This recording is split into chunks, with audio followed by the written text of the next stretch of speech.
February 19, 1943. The forest outside Kharkov lies under a skin of ice.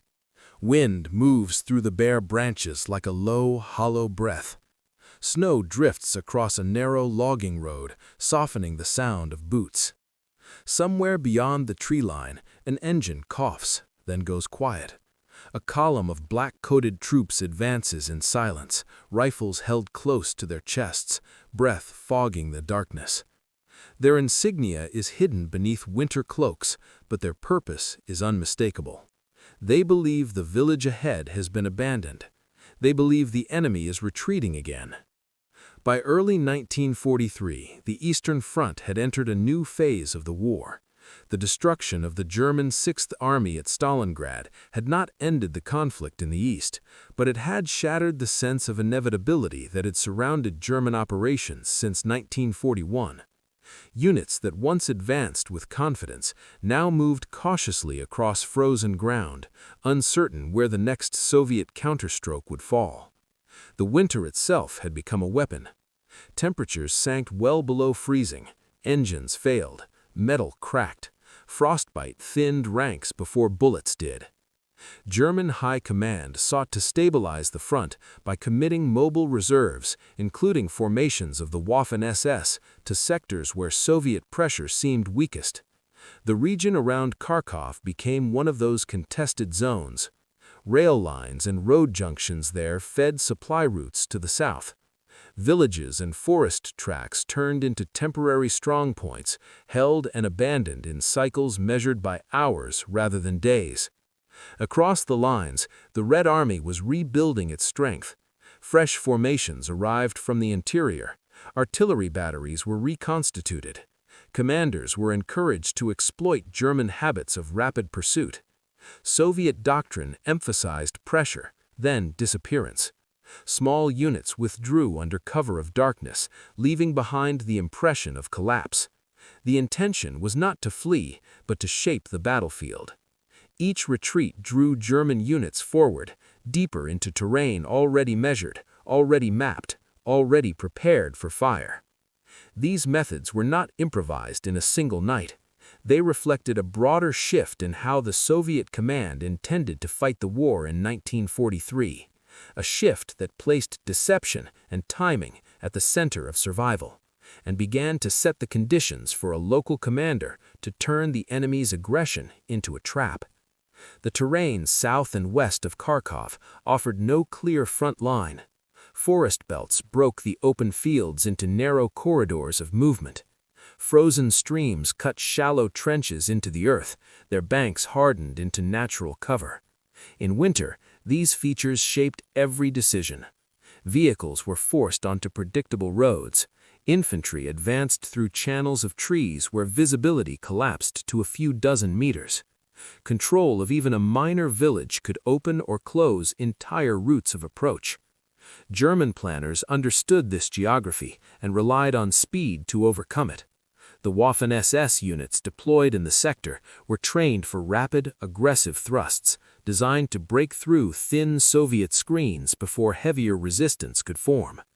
After weeks of chasing withdrawing Soviet detachments, many SS commanders came to believe that resistance in this sector was brittle.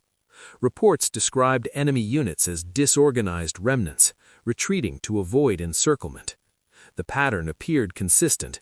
Each advance found abandoned positions, each pause found empty trenches. For the Soviet side, this pattern was deliberate. The method had a name in doctrine: maskirovka, operational deception. False retreats were staged. Fires were left burning in evacuated huts. Tracks were brushed over in snow to suggest hurried flight. Meanwhile, forward observers recorded every approach road, every clearing that forced troops to bunch together, every bend in the forest track where vehicles slowed. Artillery units pre-registered these points, marking ranges in notebooks carried inside wool-lined coats. The commander responsible for this narrow sector did not command armies. He controlled a patch of frozen ground no wider than a few kilometers. His task was limited: delay the advance, bleed the attackers, and, if conditions allowed, strike once with precision. The success of that plan depended not on overwhelming force, but on timing, and on convincing the advancing SS units that the battlefield ahead was empty when it was already crowded with hidden guns. The human cost of holding this sector was measured in exhaustion. Soviet infantry had lived for weeks inside dugouts carved into frozen soil. Their coats were stiff with ice. Boots were lined with scraps of cloth where felt liners had worn through. Sleep came in fragments, broken by artillery fire and the need to move before dawn. Orders were passed quietly from man to man. No one spoke of heroism. Survival depended on staying still long enough to let the enemy pass into the open. The discipline required to hold fire while enemy columns moved within sight was not instinctive, it was trained, reinforced by losses already endured in earlier retreats. From a tactical perspective, the defense relied on shaping movement rather than stopping it.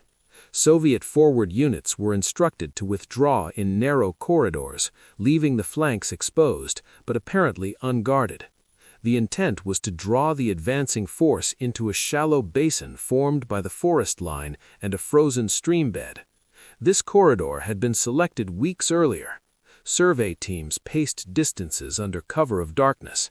Artillery officers adjusted their maps by hand, noting the slight rise in ground where vehicles would be forced to slow and bunch together. No fire would be opened until the lead elements crossed that rise.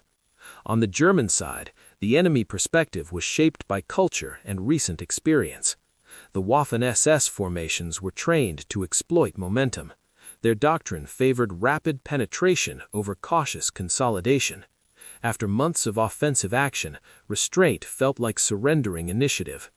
Reports of Soviet withdrawals reinforced a belief that pressure alone could unravel resistance. Patrols moving into abandoned villages found cooking fires still warm. This was interpreted as panic. It was not. It was preparation. These contrasting approaches, patience on one side, aggression on the other, narrowed the margin for error. The field had been prepared for a single moment of contact, one that would expose the cost of misreading an enemy's intent. Leadership in this small sector was quietly extraordinary. The unknown Soviet commander was neither a celebrated general nor a figure of propaganda. His authority rested on meticulous planning and the trust of men who had seen their comrades fall in prior engagements. He coordinated withdrawals and feigned disorder while ensuring that forward observers could mark every likely avenue of enemy advance. Decisions were made in hours, sometimes minutes, with the clarity that only comes from experience tempered by danger. Technology, though limited, was leveraged with precision. Radios allowed forward observers to signal when the lead German vehicles entered designated zones. Camouflage was applied not for spectacle, but to make every observation post and artillery position invisible against snow and shadow. Even the simple orientation of logs, planks, and frozen earthworks was intended to mislead, to suggest absence where there was presence. The commander used every advantage the environment offered, understanding that in this kind of battle, subtlety outweighed brute force. Morally, the situation reflected the harsh choices forced upon men at the front. Soldiers understood that failure would mean death, capture, or worse, yet ideology did not dictate every action. Survival, discipline, and timing became the operational moral code, a quiet counterpoint to the fanaticism of the approaching SS units. In each moment, the soldiers balanced obedience with judgment, trusting leadership and their own senses to determine when to act. By merging human endurance, tactical patience, technological use, and disciplined leadership, the stage was set. The advancing enemy, confident and aggressive, was moving into a trap without knowing it. Every element had been prepared to force them into a single decisive encounter. February 20th, 1943, 05:30 a.m. The Waffen-SS battalion begins its advance along the narrow snow-covered road. The lead vehicles crunch over ice, engines muffled by winter cold. Troops move with practiced confidence, rifles ready but hands unsteady from the cold. Every soldier believes the forest ahead is lightly held, a gap in the Soviet lines they can exploit for a swift strike. At precisely the same moment, Soviet forward observers, hidden in snow-laden trees, watch and mark every movement. Binoculars reveal the enemy columns stretching for nearly half a kilometer. Notes are passed silently over field radios. Artillery crews adjust their instruments, counting meters, aligning coordinates with pre-registered targets. Timing is everything. A few seconds too early or too late could allow the enemy to disperse. By 06:15, the battalion enters the first kill zone, a slight rise in the frozen terrain that forces vehicles to slow. Snowdrifts funnel men towards the center, compressing their formation without their awareness. The forest, previously a silent observer, now frames the trap. Machine